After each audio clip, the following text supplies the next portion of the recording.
Hi అండి. రాజీ ఓమ్స్‌కి welcome అండి. ఈ వీడియోలో వచ్చేసి ఇంట్లో మూడే 3 వస్తువులుంటే చాలండి. చాలా సింపుల్‌గా ఇంట్లోనే స్వీట్ ప్రిపేర్ చేసుకోవచ్చండి. ఈ స్వీట్ చాలా అంటే చాలా టేస్టీగా కూడా ఉంటుందండి. అంతేకాకుండా ఈ స్వీట్ తినేటప్పుడు అక్కడక్కడ కొబ్బరి ఫ్లేవర్‌తో ఇంకా టేస్టీగా ఉంటుందండి ఈ స్వీటు. మరి ఇంకెందుకండి ఆలస్యం వీడియోలోకి వెళ్లి చూసేద్దాం పదండి. ముందుగా కొబ్బరిని ఇలా సన్నగా కట్ చేసి ఉంచుకోవాలండి. ఇప్పుడు ఒక బౌల్ తీసుకొని అందులో ఒక కప్పు దాకా బెల్లం వేసుకోవాలండి. బెల్లం ఏ కప్పుతో అయితే వేసుకున్నామో, ఆ కప్పుతో 2 కప్పుల దాకా వాటర్ వేసుకోవాలండి. ఇలా వాటర్ వేసుకున్న తర్వాత బెల్లాన్ని బాగా కలుపుతూ కరిగించుకోవాలి. బెల్లం తొందరగా కరగలేదంటే కొద్దిగా స్టవ్ మీద కొద్దిగా హీట్ చేస్తూ బెల్లాన్ని కలుపుకుంటూ ఉంటే బెల్లం అనేది త్వరగా కరుగుతుందండి.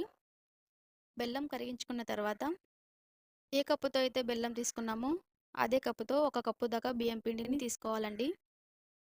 బియ్యం పిండిని కొద్ది కొద్దిగా వేసుకుంటూ ఉండలేమీ లేకుండా బాగా కలుపుకోవాలండి.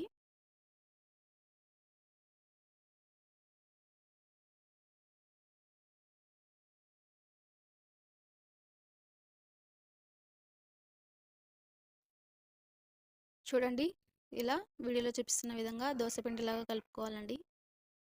ఇప్పుడు మనం కట్ చేసి పెట్టుకున్న కొబ్బరి పలుకులను కూడా కొద్దిగా వేసుకొని బాగా మిక్స్ చేసేసుకోవాలి.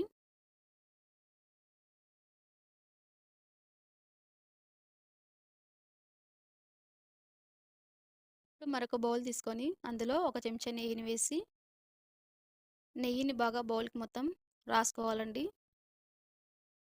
ఇప్పుడు మనం మిక్స్ చేసి పెట్టుకున్న మిశ్రమాన్ని ఇందులో వేసేసుకొని, ఇప్పుడు స్టవ్ వెలిగించి కడాయి తీసుకొని, అందులో ఒక 2 గ్లాసుల దాకా వాటర్ వేసుకొని, అందులో ఒక చిన్నటి కప్పు గిన్నెను ఉంచుకొని, మనం కలుపుకున్న మిశ్రమాన్ని పెట్టుకొని కొద్దిగా మిగిలించుకున్న కొబ్బరి పలుకులను ఇలా వీడియోలో చూపిస్తున్న విధంగా పైన వేసుకోవాలండి. ఆవిరి బయటికి పోకుండా ఒక క్లాత్‌ను ఇలా మూతకి కట్టేసి ఆవిరి బయటికి పోకుండా మూతను వేసేసుకొని హై ఫ్లేమ్‌లో ఒక 20 నిమిషాల పాటు ఉడికించుకోవాలండి.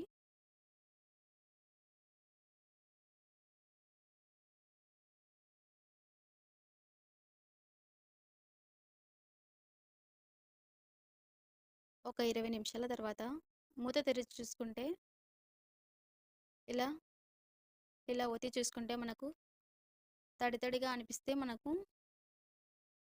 తడి అనేది ఏమీ లేకుంటే మనకు స్వీట్ అనేది పర్ఫెక్ట్‌గా వచ్చినట్లండి. లేదా కొద్దిగా తడి తడిగా ఉన్నట్లయితే మరి ఒక 5 నిమిషాల పాటు ఉడికించుకుంటే మనకు చక్కగా స్వీట్ అనేది రెడీ అయిపోతుందండి.